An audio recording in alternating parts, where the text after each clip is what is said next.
Hi to all, this is Akshita. So ఈ video degree students అయినటువంటి final year 5th semester వాళ్ళకన్నమాట. అంటే 5th సెమిస్టర్లో మీకు కంప్యూటర్లో ఉన్నటువంటి పేపర్ 2 సాఫ్ట్వేర్ ఇంజనీరింగ్ ఉంది కదా, సో వాళ్ళ కొరకు ఈ వీడియో. అండ్ అదర్ పీపుల్ కూడా మీరు ఈ వీడియోని ఫాలో అవ్వచ్చు అండ్ సబ్స్క్రైబ్ చేసుకోండి ఈ ఛానల్ని ఫర్ మోర్ టాపిక్స్ కొరకు. యూనిట్ 1లో కొన్ని టాపిక్స్ని మనం డిస్కస్ చేసుకున్నాం. సో మెయిన్గా ఎస్కే యూనివర్సిటీ రిలేటెడ్ టాపిక్స్ అనమాట. అంటే ఎస్కే యూనివర్సిటీ కింద మనకు వస్తున్నటువంటి సిలబస్ బేస్ చేసుకొని ఈ టాపిక్స్ని నేను కవర్ చేస్తూ ఉన్నా. అందులో యూనిట్ 2లో రిక్వైర్మెంట్ అనాలైసిస్లో ఉన్నటువంటి టాపిక్స్ ఏ విధంగా ఉన్నాయో చూద్దాం. అండ్ మోస్ట్ ఇంపార్టెంట్ టాపిక్ వచ్చేసి రిక్వైర్మెంట్ ఇంజనీరింగ్ ప్రాసెస్ అంటే ఏంటో చూద్దాం. ఓకే, రిక్వైర్మెంట్ అనగానే మనకు తెలిసిపోతున్నాయి. So what are the requirements need by the users అన్నమాట. సరే, ఇంజనీరింగ్ అంటేనే మనం ఇందాక చెప్పుకున్నాం, ఫస్ట్ వీడియోలో చెప్పుకున్నాం, engineering is a branch of engineering which is associated to develop the software by using well-defined principles, methods and procedures. So the outcome of software engineering is to develop the software అన్నమాట. అంటే that is the software engineering definition. So చూద్దాం, requirement engineering process అంటే ఏంటి, అందులో ఉన్నటువంటి requirements ఏవే ఉన్నాయో చూద్దాం. మరి the process of gather the software requirements from the client, means user, analyze and document them is known as requirement engineering. The goal of requirement engineering is to develop and maintain sophisticated descriptive system requirement specification document.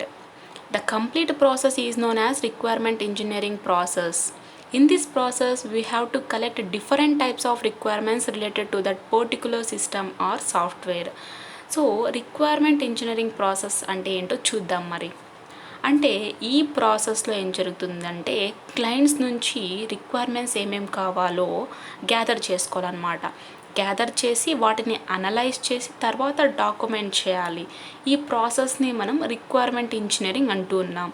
ఈ requirement engineering యొక్క aim ఏంటి, concept ఏంటి అంటే system requirement specification డాక్యుమెంట్ని develop చేయడం, అలాగే దాన్ని maintain చేయడం అన్నమాట. సో ఇదంతా ప్రాసెస్ని చూసుకున్నట్టయితే రిక్వైర్మెంట్ ఇంజనీరింగ్ ప్రాసెస్ అని అనొచ్చు.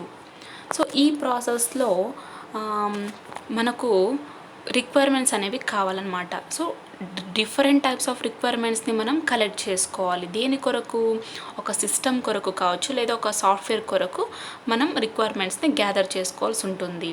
సరే, ఎటువంటి రిక్వైర్మెంట్స్ కావాలో చూద్దాం. మరి types of requirements: user requirements, system requirements and software requirements. ఆ తర్వాత functional requirements and non functional requirements, and then అందులో మళ్ళీ సబ్ టాపిక్స్ వస్తాయి. సరే, ముందుగా మనం యూజర్ రిక్వైర్మెంట్స్ ఏ విధంగా ఉన్నాయో చూద్దాం. User requirements: the user requirement specification is a document that specifies what the user expects the software to be able to do. Requirements అంటే యూజర్ రిక్వైర్మెంట్స్ అనగానే ఒక స్పెసిఫికేషన్ డాక్యుమెంట్ అన్నమాట. ఈ డాక్యుమెంట్ మనకు ఏం చెప్తుంది అంటే ఆ సాఫ్ట్వేర్ ఏదైతే చేయగలుగుతుందో, అంటే యూజర్ ఏదైతే ఎక్స్పెక్ట్ చేస్తాడో ఆ సాఫ్ట్వేర్ చేయగలగాలి. దట్ ఈజ్ ఏం చెప్తున్నారు, what the user expects the software to be able to do. అంటే ఏదైతే యూజర్ ఎక్స్పెక్ట్ చేస్తాడో ఆ సాఫ్ట్వేర్ మస్ట్ అండ్ షుడ్గా చేయడానికి ఏబుల్ ఉందా లేదా అని చెప్పి మనకు యూజర్ రిక్వైర్మెంట్లో తెలుస్తుందన్నమాట. And system requirements: the system requirements are the configuration of the system must have in order for our hardware or software application to run efficiently. System software. So system software వచ్చేసి system యొక్క configuration అని కూడా చెప్పుకోవచ్చు.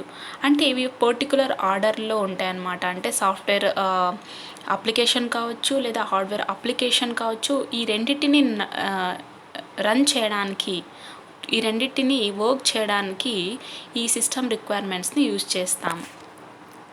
And software requirements: so software requirement is a description of the development. It includes functional and non functional requirements. So software requirement వచ్చేసి development యొక్క description, అంటే ఏ విధంగా development జరుగుతుందో, సో ఆ డెవలప్మెంట్లో ఎటువంటి ప్రాసెస్ జరుగుతాయో, ఎటువంటి రిక్వైర్మెంట్స్ ఇంకా కావాలో మొత్తం చెప్పేదే మనకు సాఫ్ట్వేర్ రిక్వైర్మెంట్ అనమాట.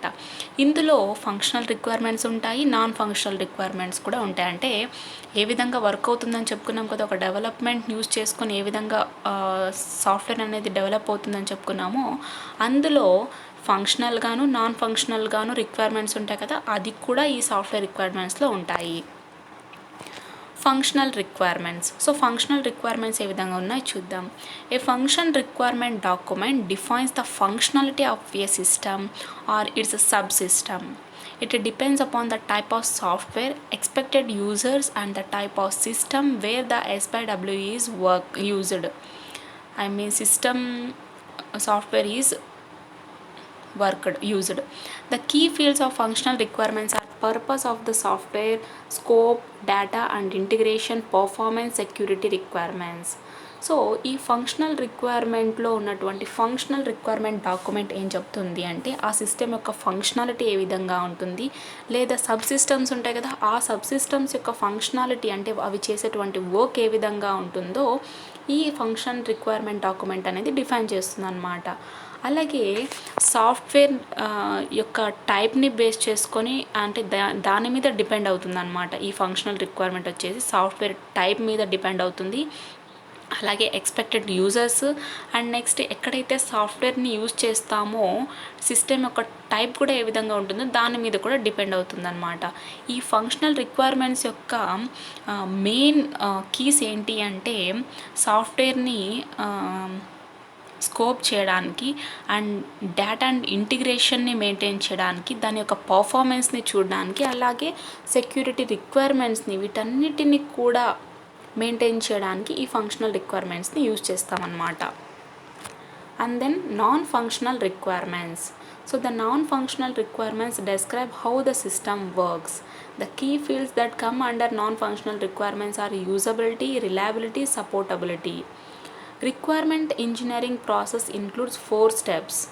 సరే, ఈ నాన్ ఫంక్షనల్ రిక్వైర్మెంట్ వచ్చేసి సిస్టమ్ ఏ విధంగా వర్క్ చేస్తుందో డెస్క్రైబ్ చేయడాన్నే నాన్ ఫంక్షనల్ రిక్వైర్మెంట్ అని చెప్పుకున్నాం. అలాగే ఇందాక ఫంక్షనల్ రిక్వైర్మెంట్లో కూడా సిస్టమ్ యొక్క ఫంక్షనాలిటీ అంటేనే వర్కింగ్ అని అర్థం. ఇంకా ఫంక్షన్ రిక్వైర్మెంట్ కూడా మనకు అదే చెప్తుంది. అలాగే నాన్ ఫంక్షనల్ రిక్వైర్మెంట్ కూడా సిస్టమ్ ఏ విధంగా వర్క్ చేస్తుందో, అంటే వర్క్ చేసే విధానం చెప్పేదే నాన్ ఫంక్షనల్, వర్కింగ్ గురించి చెప్పేది ఫంక్షనల్. సో హౌ ఏ విధంగా వర్క్ చేస్తుందో చెప్పేదే నాన్ ఫంక్షనల్. సో ఇందులో ఉన్నటువంటి కీస్ ఏంటి అంటే, యూజబిలిటీ అంటే ఏ విధంగా మనకు యూజబుల్గా ఉంటుంది, అండ్ నెక్స్ట్ రిలయబిలిటీ అండ్ అంటే దీంట్లో ఉన్నటువంటి డేటాస్ రిలయబుల్గా ఉంటుందా లేదా, అండ్ సపోర్టబిలిటీ సో యూజర్స్ ఎక్స్పెక్టేషన్స్కు సపోర్ట్ చేస్తుందా అని, ఈ విధంగా కీ ఫీల్డ్స్ అన్నమాట ఇవన్నీ. అలాగే ఈ రిక్వైర్మెంట్ ఇంజనీరింగ్ ప్రాసెస్లో ఇవే కాకుండా ఇంకా ఫర్దర్గా 4 steps ఉన్నాయి. అవి ఏంటి అంటే feasibility, requirement gathering, software requirement specification and software requirement validation. So ఇందులో మనకు 4 steps ఇంక్లూడ్ అయినాయని చెప్పుకున్నాం కదా. సరే, ముందుగా ఫీజబిలిటీ స్టడీ అంటే ఏంటో చూద్దాం. It is defined as the practical extent to which the project can be performed successfully. Feasibility study consists of the following factors: technical feasibility, economic feasibility, operational feasibility. So feasibility study ఏం చెప్తుంది అంటే, ఏదైతే ప్రాజెక్ట్ని మనం perform చేయాలనుకుంటున్నామో అంటే practical ఎక్స్టెంట్ని అంటే దాని యొక్క ఆ ప్రాజెక్ట్ యొక్క ప్రాక్టికల్ ఎక్స్టెంట్ని డిఫైన్ చేస్తుందన్నమాట. సో దాన్నే మనం ఫీజబిలిటీ స్టడీ అని కూడా అంటాం. అలాగే ఇందులో ఉన్నటువంటి ఫ్యాక్టర్స్ ఏంటి అంటే టెక్నికల్ గాను, ఎకనామికల్ గాను, ఆపరేషనల్ గాను. సో ఫర్దర్గా ఫీజబిలిటీస్ ఉన్నాయన్నమాట. ముందుగా టెక్నికల్ ఫీజబిలిటీ ఏ విధంగా ఉందో చూద్దాం. It is determined whether the organisation has the technology and skills to develop the project.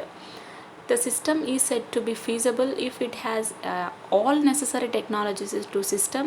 It can give guarantee of accuracy, reliability and data security. Example, front end and C.NET.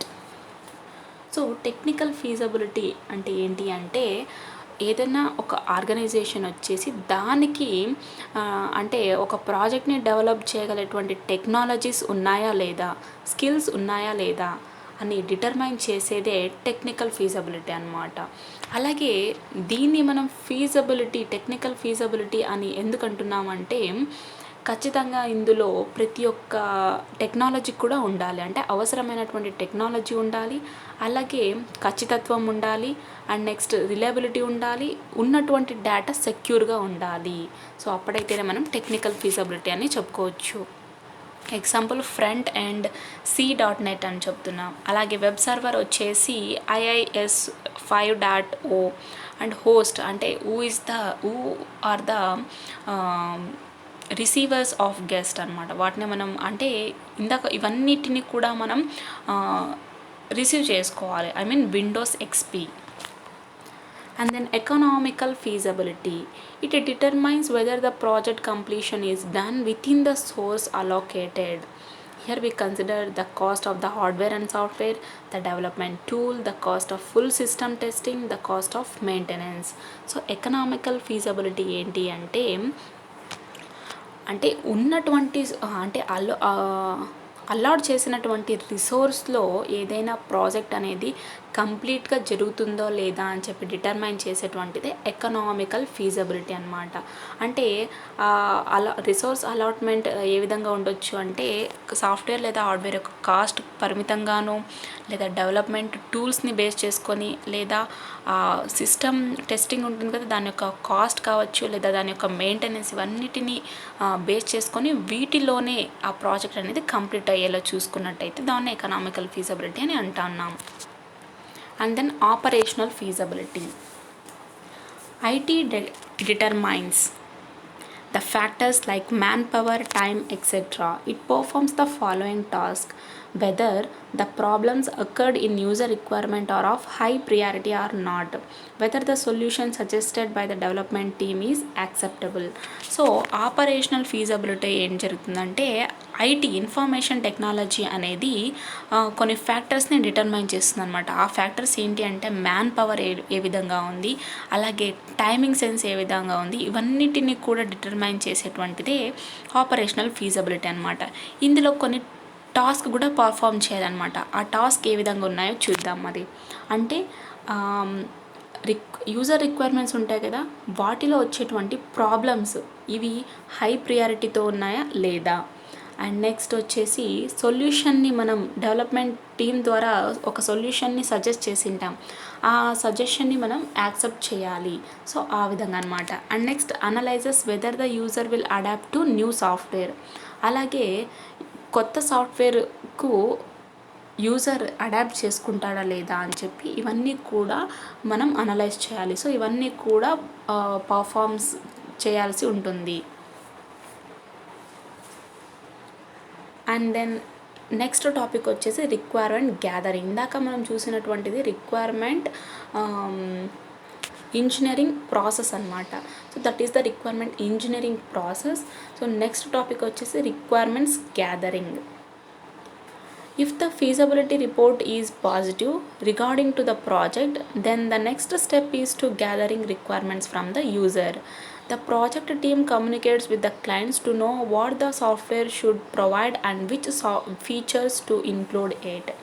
అంటే ఎప్పుడైతే ఈ feasibility report అనేది మనకు రికార్డింగ్లోకి వస్తుందో next తీసుకోవాల్సినటువంటి step వచ్చేసి users నుంచి ఎటువంటి రిక్వైర్మెంట్స్ కావాలో అని చెప్పి గ్యాదర్ చేసుకోవాలన్నమాట. అలాగే ఆ ప్రాజెక్ట్ టీం కూడా యూజర్స్తో కావచ్చు లేదా క్లయింట్స్తో కావచ్చు కమ్యూనికేట్ అవ్వాల్సి ఉంటుంది. ఎందుకంటే ఎటువంటి ప్రాజెక్ట్ మీకు కావాలి, ఎటువంటి ఫీచర్స్ కలిగినటువంటి సాఫ్ట్వేర్ మీకు కావాలి అని ఇటువంటి క్వశ్చన్స్ అన్నిటిని కూడా మీరు తెలుసుకోవాలన్నమాట. ఎవరు చేయాలి? Project team. Okay, software requirement specification. SRS is a document which defines how the intended software will interact with the hardware, the speed of operation, probability of software in various platforms, quality, limitations, security, etc. The features of SRS are like this. So SRS అంటే software requirement specification అనేటువంటి document ఇది మనకి ఏం చెప్తుంది అంటే software హార్డ్వేర్తో ఏ విధంగా interact అవ్వాలి అని చెప్పేటువంటి డాక్యుమెంట్ అన్నమాట.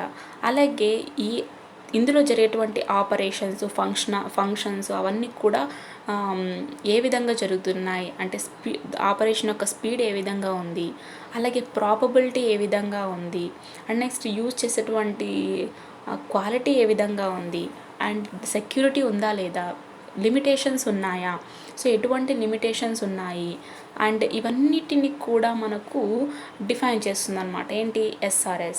సో SRSలో ఉన్నటువంటి కొన్ని ఫీచర్స్ ఉన్నాయి, చూద్దాం.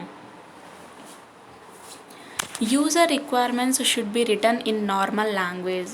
సో యూజర్ నుంచి రిక్వైర్మెంట్స్ని గ్యాదర్ చేస్తున్నప్పుడు వాళ్ళ యొక్క రిక్వైర్మెంట్స్ అన్నిటిని కూడా మనం నార్మల్ లాంగ్వేజ్లో రాసుకోవాలి. Technical requirements should be expressed in structured language. So ఏమైనా టెక్నికల్ రిక్వైర్మెంట్స్ ఉంటాయి కదా, సో అవన్నీ కూడా మనం స్ట్రక్చర్డ్ లాంగ్వేజ్లో యూజ్ చేయాలన్నమాట. And design description should be written in pseudo code. Design డిస్క్రిప్షన్స్ని మనం సూడో కోడ్లో రాసుకోవాలి. And format of fonts and GUI graphical user interface screen prints. So ఇవన్నీ కూడా SRS యొక్క features. And SRV software requirement validation. Okay, after requirement specification are developed, the requirement in the documents are validated. The requirements can be checked against the following. So ఎప్పుడైతే requirement specification అనేది develop అవుతుందో అప్పుడు ఈ requirements డాక్యుమెంట్స్లో ఉన్నటువంటి requirements అనేవి validate చేయాల్సి ఉంటుందన్నమాట. So ఇక్కడ ఎటువంటి రిక్వైర్మెంట్స్ని మనం చెక్ చేయాల్సి ఉంటుంది అంటే are they can be practically implemented, are they valid as per functionality and domain of the software, are they any ambiguities. So ఈ విధంగా ఫాలో అవుతూ ప్రతి ఒక్క రిక్వైర్మెంట్ని కూడా చెక్ చేయాలన్నమాట. ఏంటి అంటే ప్రాక్టికల్గా ఇవి ఇంప్లిమెంటేషన్ అవుతాయా లేదా ప్రతి ఒక్క ఫంక్షనాలిటీకి ఇది వ్యాలిడ్ అవుతుందా లేదా, అలాగే ఆ సాఫ్ట్వేర్ యొక్క డొమైన్ ఏ విధంగా ఉంటుంది, అండ్ ఇందులో ఎటువంటి అంబిగ్విటీస్ ఏమైనా ఉంటాయా, బగ్స్ ఏమైనా వస్తాయా, ఇవన్నిటిని కూడా మనం వ్యాలిడేషన్ చేసుకోవాల్సి ఉంటుంది.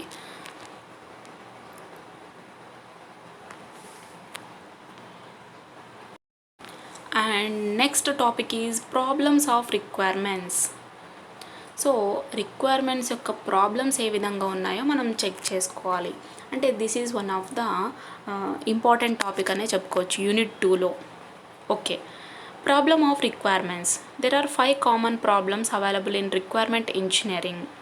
They are custom having lack of knowledge, change of requirements during development, unreasonable timelines, communication gap, politics of customer organisation. So రిక్వైర్మెంట్స్ని మనం గ్యాదర్ చేస్తున్నప్పుడు మనకు వచ్చేటువంటి ప్రాబ్లమ్స్ ఏ విధంగా ఉన్నాయి చూద్దాం. సో ఈ రిక్వైర్మెంట్ ఇంజనీరింగ్లో మెయిన్గా 5 ప్రాబ్లమ్స్ ఉన్నాయన్నమాట కామన్గా. అవి ఏంటి అంటే కస్టమర్కి వచ్చేసి సరైనటువంటి నాలెడ్జ్ లేకపోవడం వల్ల, అంటే ఎటువంటి రిక్వైర్మెంట్స్ కావాలి, ఎటువంటి ప్రాబ్లమ్ ఐడెంటిఫికేషన్ చేశాక కూడా మనకు రిక్వైర్మెంట్స్ ఐడెంటిఫికేషన్ రాకపోతే చాలా కష్టం అనమాట. సో రిక్వైర్మెంట్స్ ఐడెంటిఫికేషన్ కావాలంటే యూజర్స్ నుంచే తెలుసుకోవాలి. యూజర్స్ నుంచి అటువంటి రిక్వైర్మెంట్స్ తెలియకపోతే ఇప్పుడు ఆ ప్రాబ్లం అనేది రైజ్ అవుతుంది అనమాట. సో అందుకే చెప్తున్నారు customer having lack of knowledge. అలాగే డెవలప్మెంట్ చేస్తున్నట్టు సమయంలో ఏమన్నా రిక్వైర్మెంట్స్ అనేవి చేంజ్ అవుతాయా, ఫర్దర్ డెవలప్మెంట్లో మనకు రిక్వైర్మెంట్స్ అనేవి చేంజ్ అవుతూ ఉంటాయి. సో వాటిని చూసుకోవాలన్నమాట. వాటిని చూసుకోకున్నట్టయితే ప్రాబ్లమ్స్ అనేవి ఈ విధంగా రైజ్ అవుతూ ఉంటాయి. అలాగే అన్రీజనబుల్ టైమ్ లైన్స్ అనేవి రైజ్ అవుతూ ఉంటాయి. ఆ తర్వాత కమ్యూనికేషన్ గ్యాప్ ఉంటుంది. అంటే కమ్యూనికేషన్ గ్యాప్ ఎప్పుడైతే వస్తుందో ప్రాబ్లం రైజ్ అవుతాయి అన్నమాట. అంటే రిక్వైర్మెంట్స్లో మనకు మళ్ళీ చేంజెస్ రావడం జరుగుతుంది.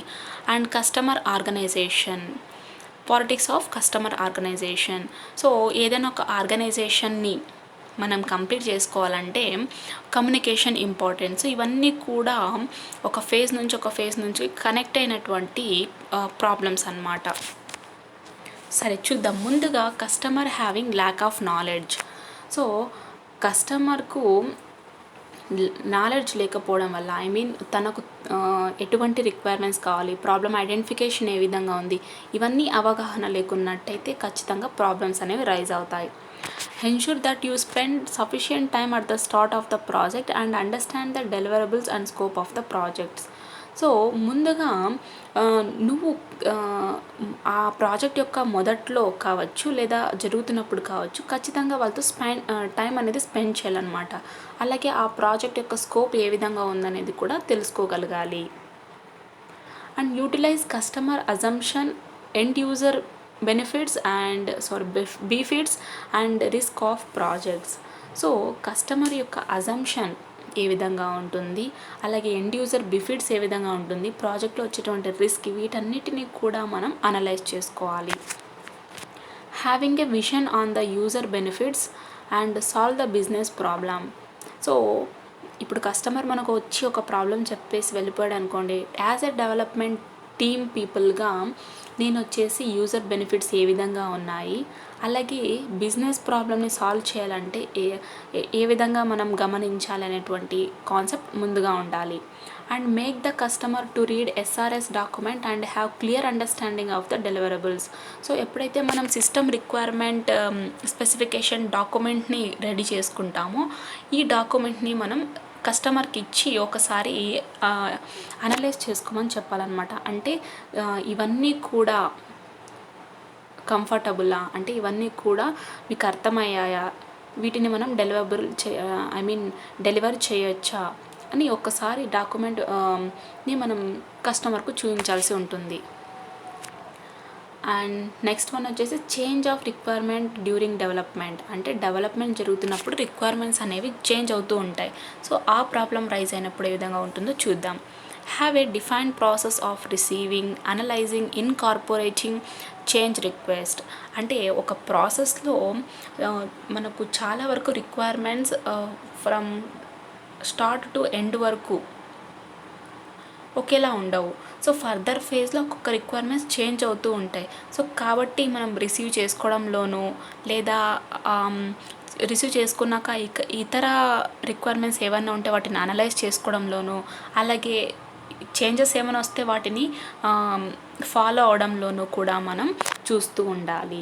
And settle the mile stone for each phase and not allowing major changes after 75% module is completed.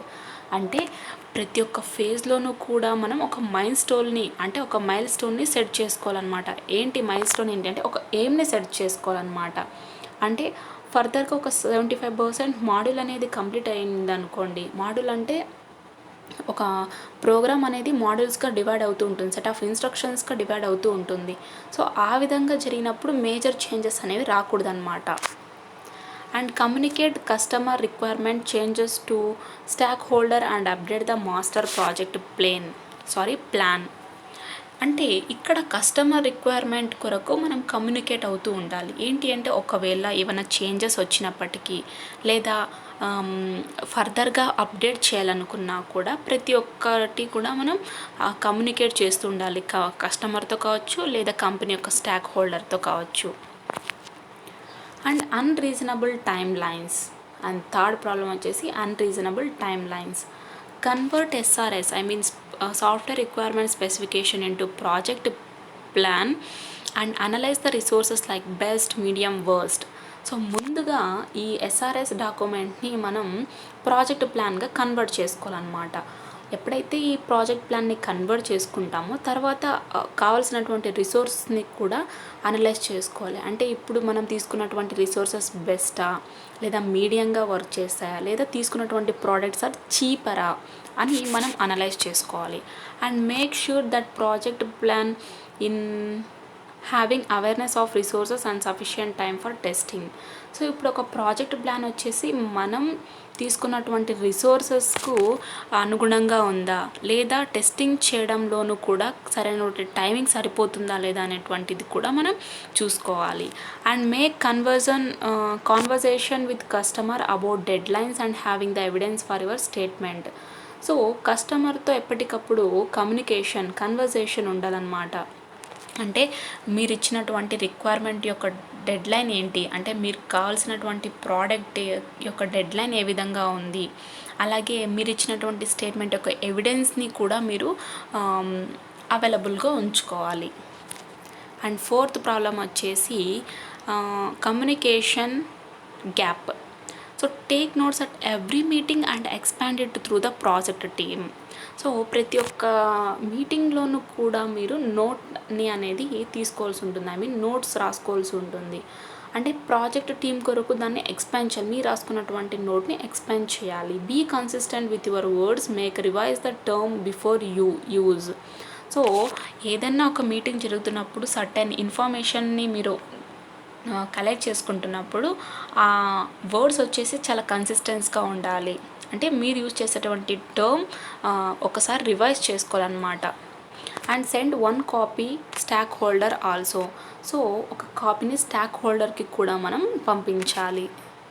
And politics of customers organisation. So customers యొక్క ఆర్గనైజేషన్ ఏ విధంగా ఉందంటే, review your existing network and identify the information you need. So ఎప్పుడైతే మీరు customer నుంచి certain requirements గ్యాదరింగ్ని collect చేసుకుంటారో అప్పుడు existent నెట్వర్క్ని కూడా మీరు రివ్యూ చేసుకోవాల్సి ఉంటుంది. ఆ తర్వాత మీకు కావాల్సినటువంటి ఇన్ఫర్మేషన్ ఏ విధంగా ఉందో ఐడెంటిఫై చేయాలి. Analyse, build relationships, maintain your social interaction. So building రిలేషన్షిప్స్ని మెయింటైన్ చేసుకోవడం, అలాగే సోషల్ ఇంటరాక్షన్ని అనలైజ్ ఇవన్నీ కూడా ఈ పాలిటిక్స్ ఆఫ్ కస్టమర్స్లో కస్టమర్ ఆర్గనైజేషన్స్లో సమ్ ఫ్యూ పాయింట్స్ అనమాట. And convince the opponent of customer organisation by discovering with them and use initial point to move your agenda forward. And customer యొక్క అపోనెంట్స్ ఉంటారు కదా, సో వాళ్ళ నుంచి మనం తెలుసుకోగలగాలన్నమాట. అండ్ తర్వాత ఫ్రమ్ ఇనిషియల్ పాయింట్ టు, అంటే స్టార్టింగ్ నుంచి ఈ ప్రోడక్ట్ అప్డేట్ అయ్యేంత వరకు మన యొక్క అజెండాని ఫాలో అవుతూ ఉండాలి, అంటే మన యొక్క నినాదాన్ని ఫాలో అవుతూ ఉండాలి. So these are the problems of requirement. So ఫర్దర్గా మనం ఇంకా సమ్ మోర్ టాపిక్స్ ఉన్న యూనిట్ 2 నుంచి, సో వాటిని కూడా మనం నెక్స్ట్ వీడియోలో కంటిన్యూ చేద్దాం. And then thank you. So ఈ వీడియోలో మనం